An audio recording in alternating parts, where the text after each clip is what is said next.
अस्सलाम वालेकुम, good afternoon. बवासीर जिसको हेमोरेड्स बोलते हैं, पाइल्स बोलते हैं, बंगाली में ऑल्सो बोलते हैं, ये जो है बहुत कॉमन डिजीज़ है।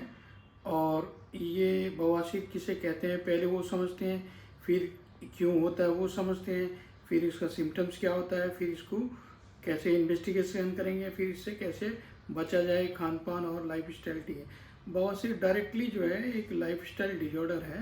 और इसमें क्या होता है, जो मल द्वार है यानी एनल कैनल है यानी पायखाने का रास्ता है, वहाँ पे जो वेन्स है उसमें जो है कंजेशन होता है, इन्फ्लामेशन होता है और वेरिकोसिटी होता है, यानी वहाँ का जो है सूजन, इन्फ्लामेशन मीन्स सूजन यानी फूल जाना, जो वहाँ का नस फूल जाता है, जो एक मस्से टाइप का होता है, तो उसी को बवासीर बोलते हैं।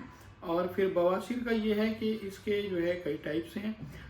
एक जो है ब्लीडिंग के एतबार से bleeding piles, non bleeding piles, जिस उसके बाद में जो है एक जो है उसका जो कैनल है यानी ट्रैक्ट है, ट्रैक्ट में जो अंदर होता है, जो अंदर ऐसे रहता है, जो अंदर होता है वो हो गया इंटरनल पाइल्स।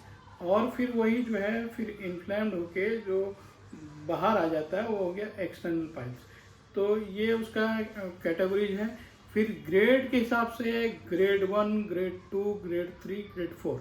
ग्रेड 3 तक जो है रिमेडीज थ्रू विदाउट सर्जरी जो है पॉसिबल है। और ग्रेड 4 जो है उसमें सर्जिकल इंटरवेंशन होता है। और सबसे दुश्वारी बात है कि इतना कॉमन है कि जो है कभी कभी जो है ऑपरेशन के बाद भी जो है वो फिर से उसमें इन्फ्लामेशन या सूजन हो जाता है। ग्रेड 1 उसे कहते हैं जिसमें जो है मस्सा तो हुआ है लेकिन बजाहिर कुछ दिखता नहीं है, समझ में नहीं आता है। फिर ग्रेड 2 उसमें जो हल्का जो है फील होता है और उसको जो है खुद ब खुद जो है एनल जो प्रोलैप्स करता है खुद ब खुद चला जाता है। ग्रेड 3 में जो है वो बाहर आता है, फिर उसको जो है मैनुअल यानी हाथ के जरिए, आपदस्त के दौरान हाथ के जरिए उसको अंदर किया जाता है।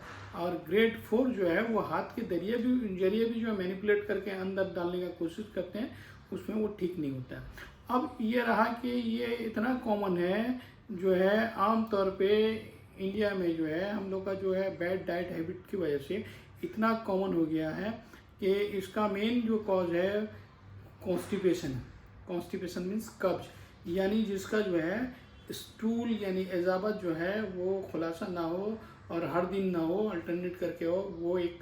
और दूसरा जो है बैड डाइट हैबिट, जो हम लोग जो है जंक फूड और fast food, spicy, oily, fatty खाना खाते हैं। इवन हम लोग का ट्रेडिशन ऐसा हो गया है कि हम लोग सब्जी भी बनाते हैं और भिंडी वगैरह का भुजिया भी बनाते हैं तो पूरा कढ़ाई हम लोग का सारा चीज़ खा लेता है। इस तरह का हम लोग जो है उसको फ्राइड कर देते हैं, एकदम क्रंची बना के खाते हैं, तो इसमें उसका न्यूट्रिशनल वैल्यू भी कम होता है और वो ड्राइनेस की वजह से कब्ज पैदा करता है। तो एक कब्ज हो गया, दूसरा हो गया बैड डाइट हैबिट हो गया, तीसरा हो गया अल्कोहल इनटेक हो गया, तीसरा हो गया जो है स्लीप जो है माने नींद के गड़बड़ी की वजह से होता है, और चौथा हो गया जो है प्रेगनेंसी के दौरान जो है औरतों को होता है, और स्ट्रेस के कंडीशन में होता है, और वेट लिफ्टिंग जो वजन जो ये करते हैं या भारी सामान उठाने का उस कंडीशन में होते हैं, और बहुत ज़्यादा देर तक जो है हाजमा का खराबी की वजह से भी हो सकता है,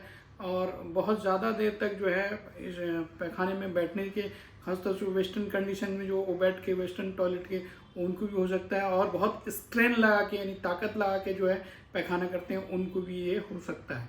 अब इसका सिम्टम्स ये है कि इसमें जो है एक तो वो एरिया स्वेलअप रहेगा, पेनफुल होगा, कांटे की तरह चुभेगा, बर्निंग सेंसेशन होगा, और उसमें इन्फ्लामेशन के साथ साथ कभी कभी जो है ब्लीडिंग भी आएगा और डिफिकेशन में बहुत प्रॉब्लम होगा। ये उसका सिम्टम्स है। जलेगा इस तरह जिस तरह जो है मैंने एकदम, और कभी कभी पैखाने के साथ आता है या कभी कभी पैखाने के बाद आता है, ब्लीडिंग आता है। तो ये सारे कंडीशन में जो है हम लोग उसका सिम्टम्स है। फिर इसका जो इन्वेस्टिगेशन है प्रोटोस्कोप है, पर रेक्टल फिंगर के जरिए देखते हैं और सिगमेंडोस्कोपी के जरिए इसका वो करते हैं। और इसका जो है इजी मेथड ये है कि सबसे पहले जो है इसको कॉन्स्टिपेशन होने ना दिया जाए। अगर कॉन्स्टिपेशन नहीं होने देने के लिए जिस तरह हम लोग लीफी वेजिटेबल्स, होल ग्रेन्स और जो है होम मेड जो होम कुक जो है डाइट लेंगे, और सलाद का ज़्यादा से ज़्यादा इस्तेमाल करेंगे, फल का ज़्यादा से ज़्यादा इस्तेमाल करेंगे, और पानी का ज़्यादा से ज़्यादा सेवन करेंगे। कम पानी पीने से भी जो है पाइल्स होता है। तो ये हो गया उसका जो है, और वो फूड को अवॉइड करेंगे जो स्पाइसी हो, यानी मिर्च मसालेदार हो, और जो है ऑयली हो, और जो है एकदम फ्राइड हो। और ख़ास तौर से हम लोग ये देखा गया है अदरक और उस तरह के जो स्पाइसी से बढ़ता है उसको भी हम लोग रोकते हैं। और इसमें पहले कोशिश ये किया जाए कि कॉन्स्टिपेशन ना हो, जिसके लिए सबसे बेस्ट हम लोग जो है रात में त्रिफला उसको जो है भिगो के देते हैं, और त्रिफला से जो है डाइजेशन भी ठीक होता है और कॉन्स्टिपेशन भी दूर होता है, और जो पाइल्स का इन्फ्लामेशन है वो भी दूर होता है।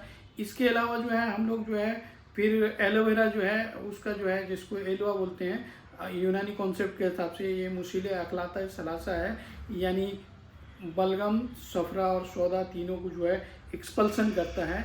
और एलोवेरा जो है वो पेट के लिए भी बहुत बेहतरीन है, तो उसका भी जूस देते हैं। और उसको जो है हम लोग जो ब्लीडिंग है, ब्लीडिंग को रोकने का कोशिश करते हैं, जो है हाबिशुद्धम अदविया देके, जिस तरह कुशबंदी से खून वगैरह है। और पाइल्स के लिए हम लोग पेशेंट को जो है सीज बात यानी आबजन करने के लिए बोलते हैं, जिसमें झाऊ का फल यानी माजू, माई और फिटकरी देके बैठाते हैं।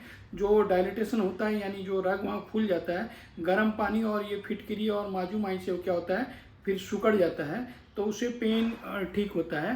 तो ये हो गया रेजिमिनल थेरेपी में आबजन हो गया। उसके बाद हाइजीनिक मेंटेन करते हैं। उसके बाद में हम लोग जो है, हम लोग का जो दवा है वो हब्बे बवासीर है, वो अगर खून आएगा तो खून ही देंगे, अगर खून नहीं आएगा तो बाद ही देंगे। फिर उसके बाद कॉन्स्टिपेशन को ठीक करने के लिए, इन्फ्लामेशन को ठीक करने के लिए हब्बे मुकील और हब्बे रसूद का भी इस्तेमाल करते हैं।